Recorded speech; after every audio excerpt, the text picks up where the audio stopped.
If you are capable of causing depression to yourself, I'm saying this not without any concern for your illness or not due to lack of compassion, because that is the nature of what's happening to you. If you are causing depression to yourself, you are able to generate substantial amount of intense emotions and thoughts, but in the wrong direction.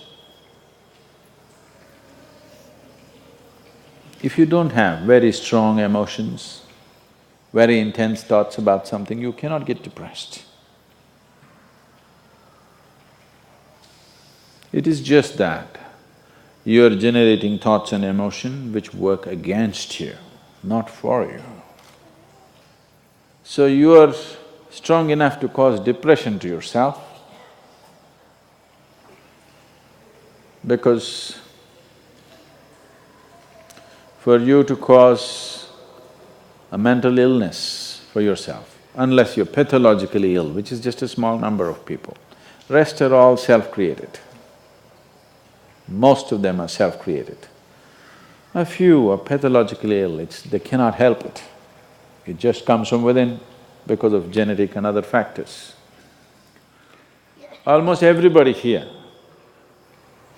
if we train them towards a certain kind of thought process and emotion and push them a little bit with the outside situations, almost everybody will lose their mental balance. They will become clinically ill. They can be driven to madness, I'm saying, because the line between sanity and insanity is very thin. People keep pushing it. You get angry, you're pushing the line.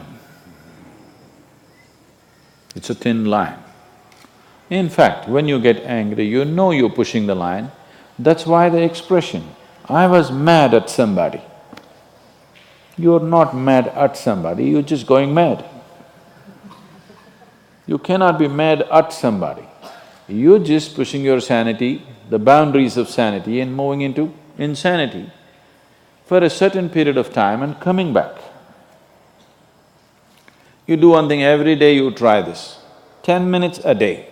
Try intense anger on somebody. What? You will see in 3 months' time, you will be clinically there. Yes. Just try it if you want. Because if you keep pushing the line, you go mad and you come back, you go mad and you come back, one day you're not able to come back, that's all. One day you're not able to turn back, then you're clinically ill. You must understand, even if you got angry for a moment, you're already ill. Maybe you don't get the certificate of diagnosis. They don't slap a certificate on you that you're gone, but you are going, isn't it? You think it's your right to throw tantrums? You think it's your right to get angry with people? You think it's your privilege to be depressed so that you'll get attention from somebody? You keep playing this, one day you will not be able to turn back. Keep crossing the line every day, one day you will see you cannot cross back. That day, you need a doctor. Till then, everybody needed a respite from you, but the day you can't cross back, they get the respite because now they can catch you and give you to a doctor.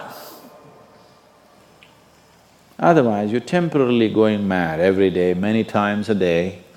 They cannot even send you to an asylum, they have to bear with you, your family, your friends, your people around you. If you get at least truly clinically ill, we can hand you over. There's one temple in Tamil Nadu, where they chain you and keep you. Where there is no hospital, no psychological for ailments, there's no hospital, there is a temple that somebody created which is supposed to push people back into sanity. So, families just take them and leave them there, they're shackled and left in the temple. You give them some money, they'll feed you, and you're just there like an animal, tied up. I think if hospitals were run like this, a lot of people wouldn't go crazy. They would maintain their sanity. Right now it's too deluxe. If you make hospital extremely comfortable, it'll become an incentive to become sick. And you have incentives in your life to become ill, right from your childhood. You got the maximum attention only when you fell ill. When you are happy, they screamed at you. When you squealed in joy, they screamed back at you, adults. You… then boo-boo, boo-boo, boo-boo, boo-boo. When you are a child, physical illness is good because you'll get attention from your mother and father and everybody around you, and you don't have to go to school on that day. So you learn the art of falling physically ill. But once you get married, you learn the art of becoming mentally ill. Because if you want to get attention, you go sit in a corner, act depressed, people will pay attention to you. So, you keep playing this game, one day you're not able to cross the line back. That day, you're clinically ill. Unfortunately, in many ways, not just in the way that I said now, in many different ways, I would say 70% of illnesses on the planet, all kinds, are self-created. Even if you get an infection, there is a way. If you keep yourself in a certain way, physically and mentally, the virus and the bacteria will not work the same way as it works upon somebody else. If you set yourself like this, no matter what's happening, anyway, I have to go and do this, this and this. There's no break from that. The last 29 years, I have not been able to cancel one program because I'm running temperature, I got a cold, I got this, I got that. It doesn't matter what's happening, what you have to do, you anyway have to do. You can't turn back on that. Either out of your commitment or you have a boss like that.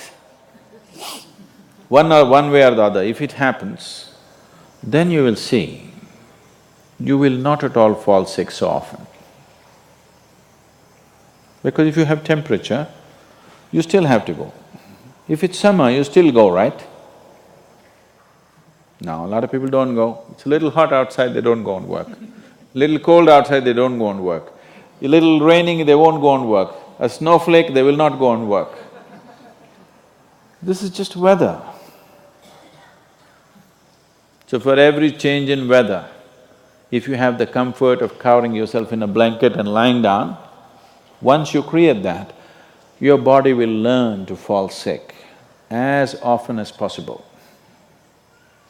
If you just keep it this way, it doesn't matter what it is, anyway I have to go and do what I have to do, you will see your body will just bounce back as quickly as possible, even if it gets the worst kind of infections. So, you just have to set the necessary conditions for health, necessary incentives for health, both for yourself and your children if you have them. Do not set incentives for sickness. The child is sick, observe him from a distance, never go cuddling. He knows that's the worst time of his life and he knows he has to get well soon. And give him the best attention when he is joyful. You will see he naturally learns from within. His very chemistry will learn that it pays to be joyful, it doesn't pay to be sick. If you make this very clear to your own biology, to your own chemistry and to everybody around you, you will see people will not fall sick as often as they are right now. So set that up for yourself. You will see you will get healthy. If you can turn your mind this way, you can also turn it this way. I want you to understand this. No, I'm like this because my father abused me when I was 7 years of age. If you know all that bullshit, you can as well turn yourself around, isn't it? It's time.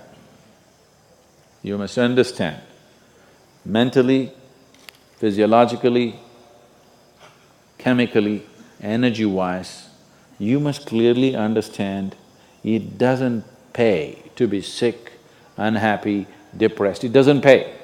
To be joyful and ecstatic, it pays. If you make this clear to all these people inside, they will all behave properly.